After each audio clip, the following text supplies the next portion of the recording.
today on BAI TV. Very happy to have as our guest to get in a great discussion with Dr. Jude Austin.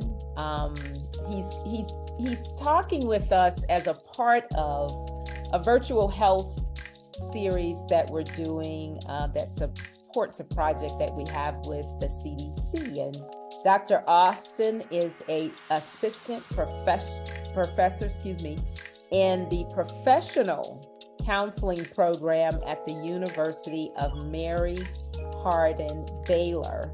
He's also the author of several books, and I love meeting and talking with authors. So I'm going to start a question right there. Of all the books that you have written, which one is your favorite?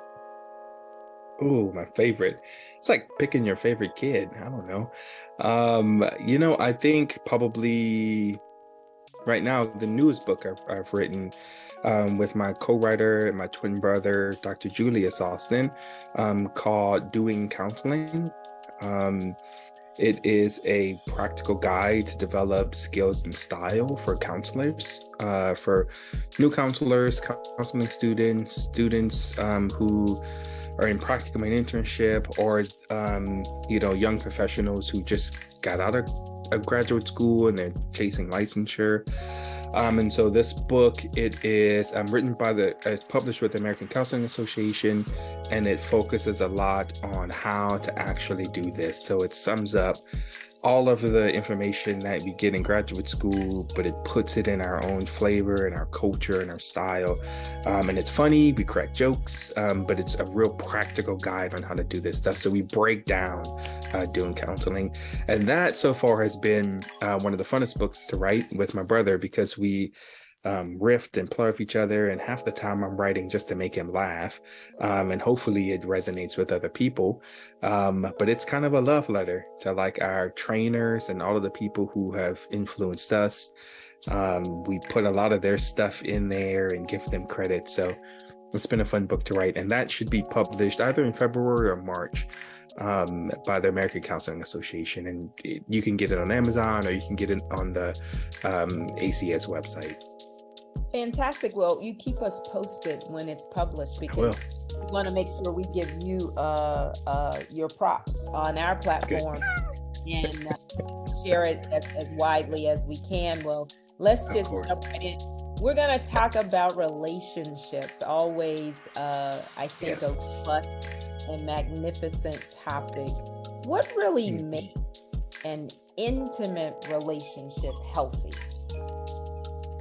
Oh my gosh. How much time do we have? Seriously, man. This is that's a good question. Okay, if I were going to boil it down to a couple of things, I would say one, having a perspective of the relationship that isn't romanticized, that isn't that isn't kind of consumerist, like when you think of it as like, this is what a relationship should be like. But having a perspective that it's a real partnership between you and another person. And that partnership takes work. I mean, it is the non-sexy stuff that makes a relationship work, the boring stuff. Being able to anticipate what somebody needs, being able to ask questions, being able to share, being curious, being able to play, all of that stuff. But I think it starts with the perspective that, oh, this is me in a partnership with another person. That perspective, stop me if I'm nerding out, but that perspective, it allows you to be able to see the bands that ties you and another person. And it allows you to see how that band is flexible and stretches, and how you can be closer and further away from each other, right? You can start to play around with it and be intentional about, what do I do? What do I say to pull my partner closer to me? What do I do and say to push them away from me? And then you get comfortable with the ebb and flow of this closeness and distance, and it doesn't trigger any insecurities when your partner leaves. right? When they kind of push away, because they do, right? And you can play around with this and you get comfortable with that. So a good relationship, it takes that perspective to see a relationship in that way. Obviously there's trust and all of that stuff, but I think that's the fundamental thing that I try to work with couples on. It's just, let's see the relationship, let's map the field. I love that, and illness, but I love what you were saying about flexibility. Yeah. Why is that flexibility so important for each partner to really bring out from themselves in the relationship? Oh man. Because we're humans and we grow. We're never the same person from moment to moment, from day to day, And so people don't change. They become more and more of who they are, And if you're in a relationship where you give your partner the space to become more and more of who they are, more and more congruent, then the flexibility allows them to grow into that, right? It allows them to grow past that. It's like buying a ring. For my partner, for my wife, I bought her a ring, but it wasn't the ring for today. It was a ring that I felt like would look good today and then 60, 70 years from now, as she like grows into it, and you have to think about it like that. That's why flexibility is so important, because without it, you have rigidity, and rigidity is hard for somebody to grow in. It's hard to grow when somebody's holding you rigidly, so the flexibility allows the partner and yourself to grow. It allows the relationship to grow, mature as you have kids or as you do this or do that, so yeah. Talking with folks who come to you for counseling about their relationships, how do you really address with people so that they hear you, that they need to make sure that they're not bringing their insecurities or keeping their insecurities in the relationship in such a way that it really fractures like this amazing partnership that is there or has a possibility to be there? That's a great question. I usually will start with awareness. That's usually the place that I start with, is how aware are each partner or partners aware of their insecurities? Are they aware of it in their body? Are they aware of how they react to it, right? They don't call them ego defense mechanisms for nothing. Like, you are defending your ego feels insecure, so you defend it. So there's so many different ways for us to be aware of it. So I think I start with awareness, right? And then it's kind of paradoxical, like Arnold Beiser said this, the paradoxical theory of change is that in order to change, you have to be the same. And so we want those insecurities to be in the relationship. We want them to be talked about and addressed and aware of, We almost want them to work to create a relationship where it can support those insecurities, So that's typically where we start. We try to see a pattern, or we try to see the interaction patterns, for lack of a better word, between one partner's insecurities and another partner's insecurities, and how they play and feed off of each other. And we do that by drawing cybernetic feedback loops, which is like, I can almost hear the listener's eyes just roll back in their head when I say cybernetic feedback loops. But that's what we're trying to do in session, is figure out how do y'all do this? She says this, he says this, or he says this, he says this, and then you move here, and then you are upset. This person is insecure. The insecurity makes them angry. The anger pushes you away, so you run, you go closer. Then you guys chase each other, and you do this complementary relationship style called pursuer distancer, and that's what you're doing in the relationship. And so part of my work is, how aware are you of this? And then, do you know that this is going on? And then what small, tiny steps can we do to where you don't get locked into this pattern, into this feedback loop? And the hope is that with one small step, you can create a new negative feedback loop, which is a new, healthier feedback loop. The problem, this is when I feel like I'm going to be preaching, but the problem is that most people's dysfunction feel comfortable. Like most people's dysfunction feels comfortable because people are, I mean, homeostatic patterns are like gravity, you know? And so you get sucked into it. When somebody says, you remind me of your mom. No, man, like your relationship style is turning her into your mom, you know? Like that's what happens. And so if you're not aware that, you will just suck another person or people in to those homeostatic patterns from your family of origin, you know? And so, yeah. We can, I mean, seriously, like I said, how much time do we have? We could talk about this forever. We got all the time that we need. Relationships are so often said to be like mirrors, right? The Yeah. on ourselves of the things that we need to work on. And one of the things I talked about with others, how some people have a difficulty like looking in the mirror and saying something right to themselves. And so relationships create this space where hard topics are always going to exist at some point that we have to talk about.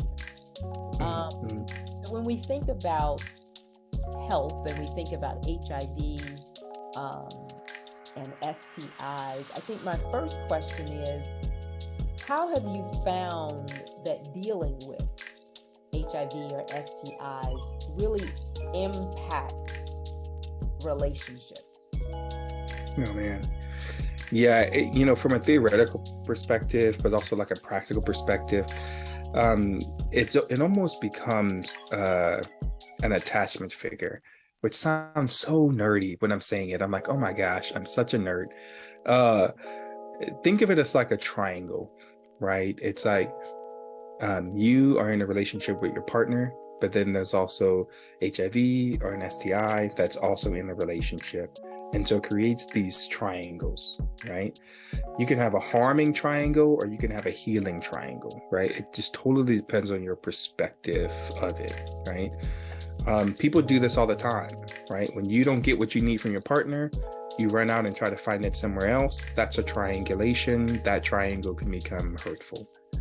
If you run out and work out or do something constructive, then that triangle can become healing, right?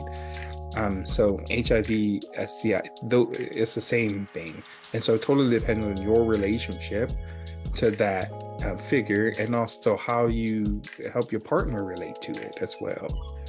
How do you suggest to partners that they really have conversations about HIV, which may be impacting the relationship, or STIs? Up front, like there's a way to do it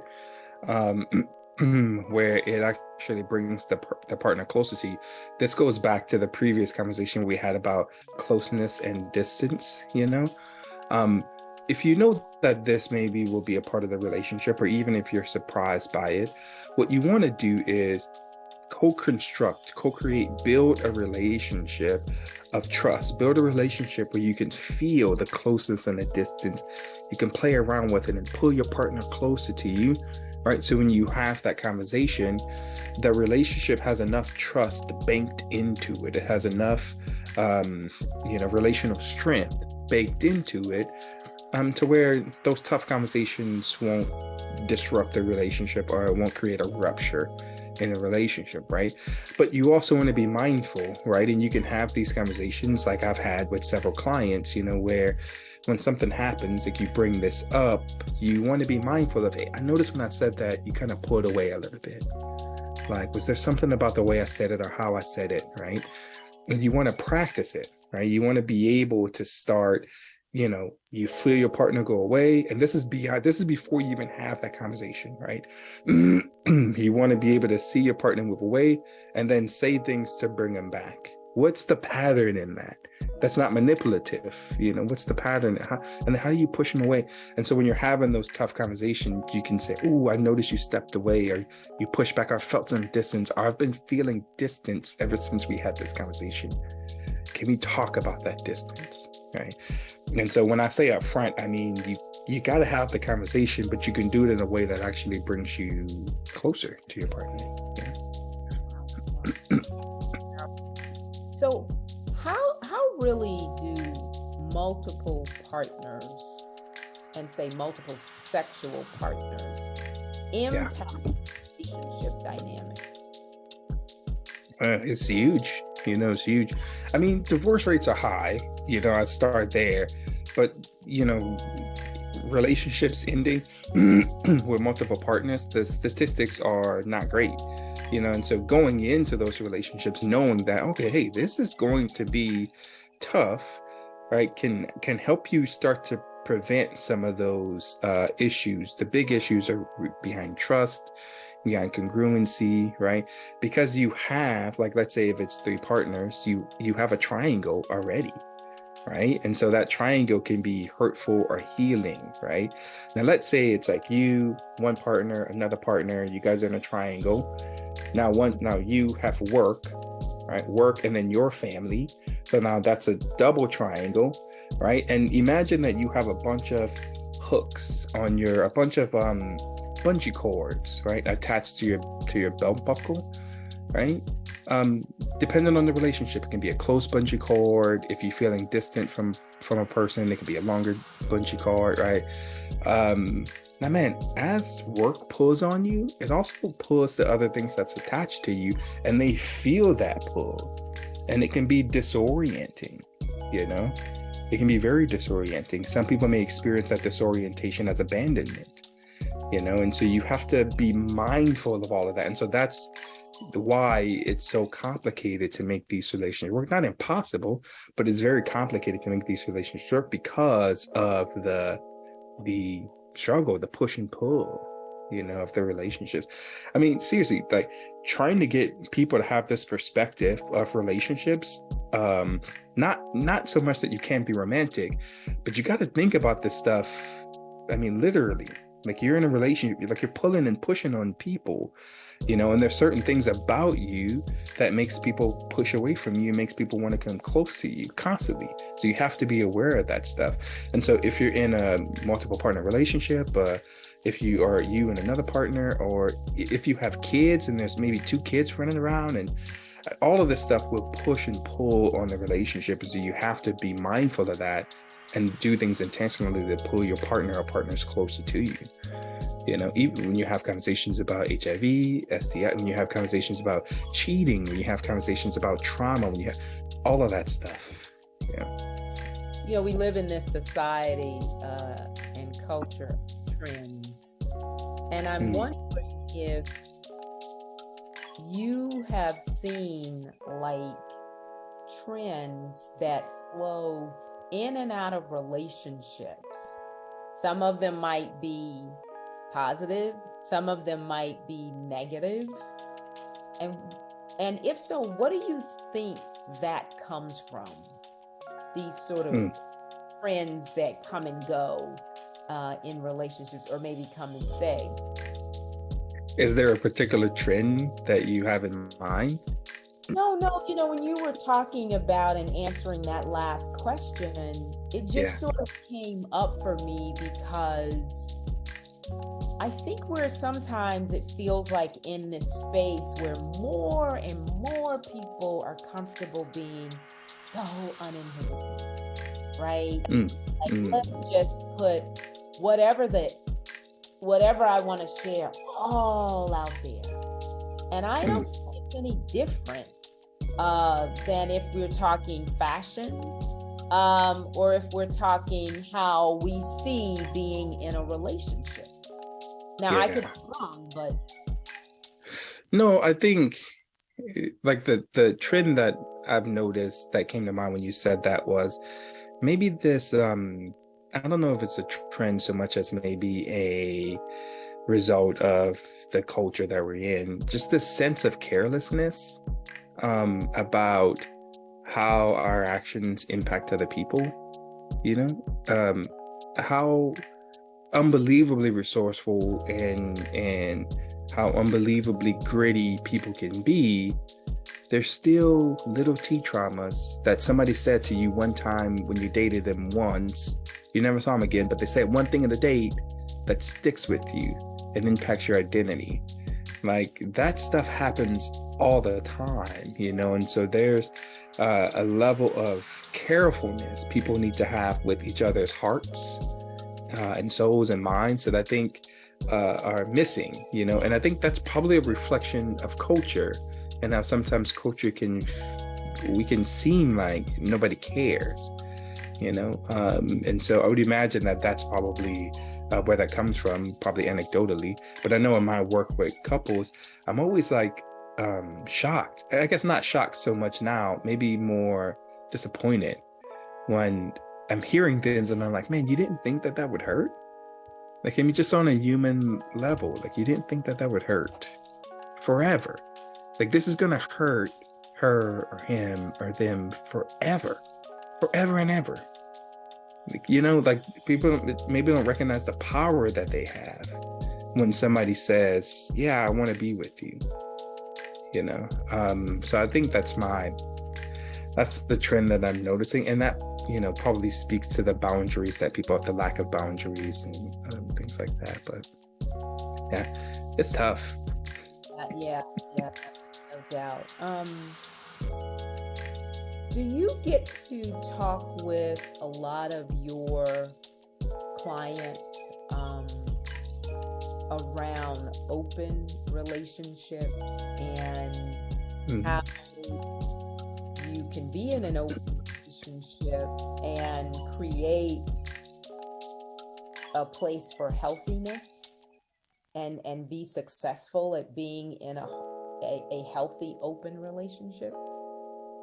Yeah, the conversations that I have in session around those ideals are usually focused on the health of the individuals, like man, sometimes relationships don't work because of the limitations of the individuals, and like we have this saying in therapy where like my clients' limitations are a reflection of my limitations, not so much that their problems are my problems, but just that like, oh, if this person is struggling with awareness, what am I unaware of?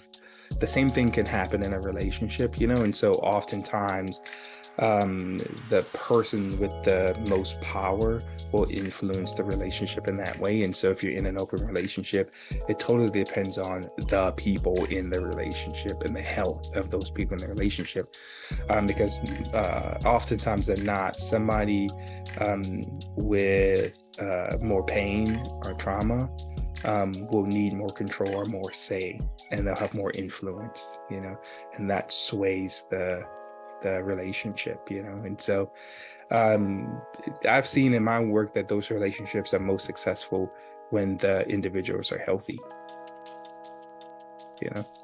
It's just that simple. If they're unhealthy, then 9 times out of 10 it's not going to work. And healthy in what way? Like, because that's a major kind of statement. Like, if we have folks like listening to this and that's their preference, like healthy in what way? If you were kind of listing out what you have seen for those that made that choice and it was therefore a successful experience. Yeah, break that down in terms of healthy in what way? How aware of you of your stuff, how much do you know about how your stuff impacts other people's stuff? How well have you processed your trauma? I mean, you don't have to be some like self-actualized guru, but you got to know your stuff. You got to know like, oh yeah, this is how I impact. Oh, and let me cope this way, and this is how I cope. Healthy in the sense of, do you have purpose and meaning in your life, or are you getting your purpose and meaning from the relationships? Like those things can lead down in healthy paths. So do you feel fulfilled? Do you feel purposeful? like man, excuse me, like people oftentimes will they date the person with the same level of differentiation as them, meaning the same level as like togetherness and individualization, and so sometimes people come in with like an anxious attachment, or they come in with an insecure attachment, and so like where are you on that spectrum of insecure, anxious, and secure? So like those relationships work when they have a secure attachment, when they don't have an anxious attachment, or at least they're working towards it. What about triangulation? How do you manage when you feel dysfunctional? Because everybody's going to be dysfunctional at some point, but how do you manage that? How do you pull yourself back into function? That's what I mean by healthy. Like, come on, you gotta like have some awareness, have some growth, have some intentionality, have some purposefulness. Like all of that stuff, regardless of if you're in an open relationship or not, will help a relationship thrive. It parallels the therapeutic relationship. So I have one more question, but then I want you to also say anything else you want to share with us. Yeah. So over the last 3 years, as we have navigated the upside down world. Has it just been 3? Because it felt like 10. The pandemic. Did you have any aha moments about the way that you now need to weave something or a concept or thought or a tip or strategy into your work around relationships? Yeah, my pastor actually says this a lot. Austin Fisher, he says, pressure tells the truth. Like pressure tells the truth. And I think over the past 3 years, we felt so much pressure. Relationships have felt so much pressure. People have been in the house alone with their partners, a partner, for years, and they realize, I actually don't like you. Like when I'm here, now that I see you every day, I don't like, and so there's just so much of that. So I think one of the revelations I've had is that it actually may be helpful to be more confrontational about issues and about dynamics and about processes in session. Sometimes I tend to let clients find their way to it with awareness and reflection and but I think, now I've always been confrontational, but it feels now I need to be more like, hey, do you see this? Are y'all paying attention to this? Like, do you notice the way she does this or he does that, or they do this whenever you're doing this? Like, just to be a little bit more aggressive, I guess, with it. Out of respect to the relationship, man, people, it's hard to do therapy. It's hard to do therapy. To walk into a room with a stranger as a couple and say, we don't know what we're doing, or as an individual to say, I'm hurt, let me talk to this stranger. And oftentimes, man, when I see a client walk in, they don't realize that when they walk through the door, they already have all of the fortitude they need to get through whatever it is that they're going through. They don't realize that the strength it takes to walk through that door is the same strength they'll need to manage the anxiety or the fear or the depression or whatever it is they're going through. My job is to help them remember that. It's to help them see it, And I think that's been a huge revelation, is that people are a lot stronger than they give themselves credit for. And I've heard clients say this over and over. I think you think I'm stronger than I actually am. And I'm like, I think you're just as strong. It's like, you think you are, you just have to see it. You just have to see that strength. And so being a little bit more intentional about sharing that, being a little bit more real as clients and couples are now in our homes, because over the last 3 years we've been doing digitally. And so you guys are in my house. This is my home office, and so clients are in here now.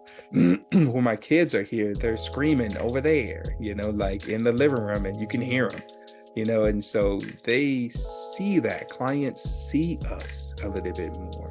And so being willing in a way that's healthy to share myself. So if I were to list it off, it would be letting people, reminding people of the strength that they have, trusting their resiliency, right? Being a little bit more intentional about confrontation, especially about issues, out of respect for the relationship. Like, I respect this relationship so much, I will not let you leave without me saying this, even if it jeopardizes the relationship, and having the relational courage to do that, and hopefully mirroring that for the couple so that they have the relational courage to confront their issues, right? And then the last thing, showing myself a little bit more. You can't help it as people are in your house, so just showing myself a little bit more so they can see me, not as this therapist who has it all together, but as a human being who's trying to help. Does that make sense? Yes. Yeah, good. It makes great Good. sense. Good. Oh, I'm so sad that we're coming to the end of our time with you. We may have to do this again. This might need to be a part 2, 3, 4, 10. I'm But down for it. I'm here for it. wonderful. Good to hear that. Good to hear that. Is there anything else you want to leave us with? Thinking about the Black AIDS Institute, the audiences, that we serve, what we focus on, anything that you want to leave our audiences or our followers with as we wrap up this conversation on relationships? Yeah, my hope is that anybody listening to this will maybe be inspired to gain some awareness, whether or not you're doing that in therapy, whether or not you're going to Reiki, whether or not you're doing whatever it is you're doing, to gain some awareness so that you can be the best partner you can be, so you can have those tough conversations, so you can have more intimate conversations, so you can find more close relationships.